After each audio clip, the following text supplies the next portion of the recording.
here I am again, 4 weeks out. You start to feel the pressure. You know, this is about, everything that you've set your sights on for the past year or so. It's here, it's upon you, it's about to become a reality. All the time you've put in the gym, the dieting, times when you wish you could have been doing other things or maybe spending time with your family, but you were, training, you're cooking, you're eating, you're doing this, you're doing that, you're doing all the things that you can so that you could be your best come that one day. If there's one thing that I've learned over the past, my last experience, or actually all the experiences put together, bodybuilding more than anything is a mind game. It's yeah, sure, it's physical in the sense that you go to the gym, you lift weights, you do cardio, you eat, but it's a lot of it is what you bring to the table mentally. You could have somebody with fantastic genetics, somebody with all the tools, but if you can't keep it together, mentally, day to day, workout to workout, and especially as a show draws in, that's when guys start to lose it. Even myself, myself included, you got to be careful. You say, holy crap, 4 weeks, this is real now. I gotta be ready. But sometimes, I gotta grab myself and say, well, 4 weeks, okay, 4 weeks isn't a lot of time, but 4 weeks is a lot of time. If I look at where I was at 8 weeks out, 4 weeks ago, and I look at where I'm at now, that's a different bodybuilder, that's a different physique. So a lot happens in 4 weeks, and even more will happen in the following 4 weeks than what's happened in the previous 4 weeks, because things right now are functioning at a higher level.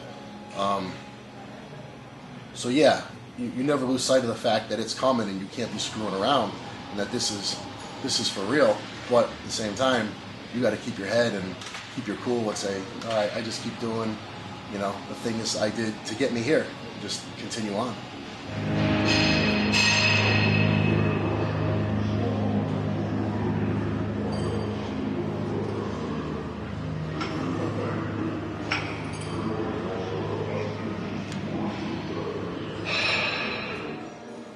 Bodybuilding first and foremost should be fulfilling. That's why everyone steps foot in the gym to begin with, is to feel fulfilled. If you felt complete and fulfilled, you'd never have a reason to go to the gym. You go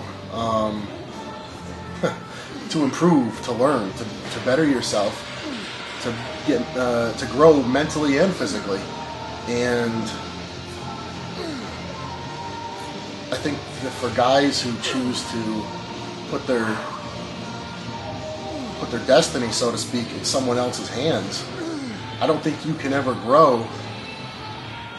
You can never be the bodybuilder that you want to be, because you're never able to grow mentally, physically, spiritually. You never get the whole experience. Bodybuilding is about self-improvement, self-discovery. You go to the gym because one day you sat there and you said, what can I do to make myself better? You said, oh, I'll go to the gym. So when you got there, you said, okay, how do I build my legs? You say, well, I think I'll do this. But that process should never stop, whether it's on a pro level, on an amateur level, whatever it is. You should never stop asking yourself, okay, here I am right now, I need to accomplish X, Y, and Z. How do I get there? Not who am I going to ask, or I'm going to go to this guy and he's going to give me the answer. Do I believe there's such thing as that there's things to be learned from other people? Yeah, but I think you should always, first and foremost, try to figure something out yourself. And when maybe you've narrowed it down, you say, okay, I've got a couple ideas, and I'm not sure which way to go. They both, in my mind, they both kind of make sense. Maybe they would both work. Let me bounce this off of somebody else, maybe someone with a little more experience, someone who can, maybe someone who has tried them both, someone who's done things the hard way, and maybe they weren't able to save themselves the the misguided effort, let me ask that person, because they can tell me which one worked. They can tell me which one worked best for them, or they can tell me which one they've seen work best for other people. But still, I mean, when that's all said and done, they're probably, if they're realistic enough, they're going to tell you, this is what I think would be best, but you still got to try it. So, I mean, at the end of the day, you're, what makes you think that someone else's guess is really any better than yours? Well, I shouldn't say that, because there are people who have seen a lot or they've experienced a lot, but you have to believe in what you're doing. And, you know, it's not like someone can just look at you and know exactly what's best for you. It's not always like that. And it's not that I would encourage people to, you know, carry about an arrogance or to feel that they know everything or that they shouldn't listen to other people. But I think that they should have a strong sense of self-worth and a strong sense of value in themselves, and say, well, yeah, I can accomplish. I'm not a dumb person. I'm willing to work hard. I'm willing to do what I need to do. I will keep an open mind. But if the time comes and someone can't definitively say exactly which is best for me, or I walk away from that person and I don't believe they know exactly what's best for me, I have to be able to call the shot.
One more.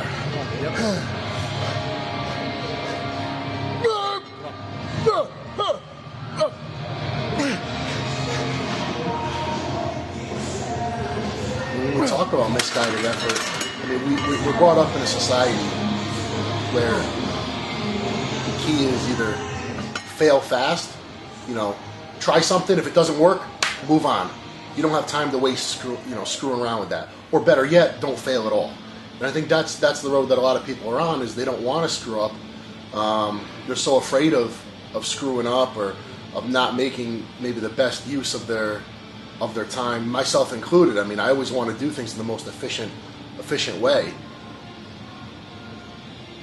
But maybe I'm a little bit hard-headed, but sometimes I think there is something to be said for people who learn things on their own or even screw up a little bit. It's not a bad thing. I mean, fucking up isn't a bad thing. It's how you learn. I shouldn't say it's not the only way you learn, because you can learn from somebody else. But the lesson you learn when you fuck up, or the lesson you learn when someone else just tells you to do something, it's kind of two different things. When you fuck up on your own, you know exactly what was wrong with it, why not to repeat it, and chances are you know even better how to correct it. It's different. It's different. I mean, could you picture going through your entire life where someone told you how to do everything? What kind of value is there in a life like that, where you never figured anything out on your own, you never made any mistakes?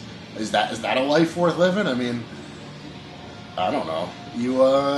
It's part of what it is to be human. It's part of what it is to have experience, right? I mean, supposedly the guy that's going to tell you what to do, he's the one that's made mistakes.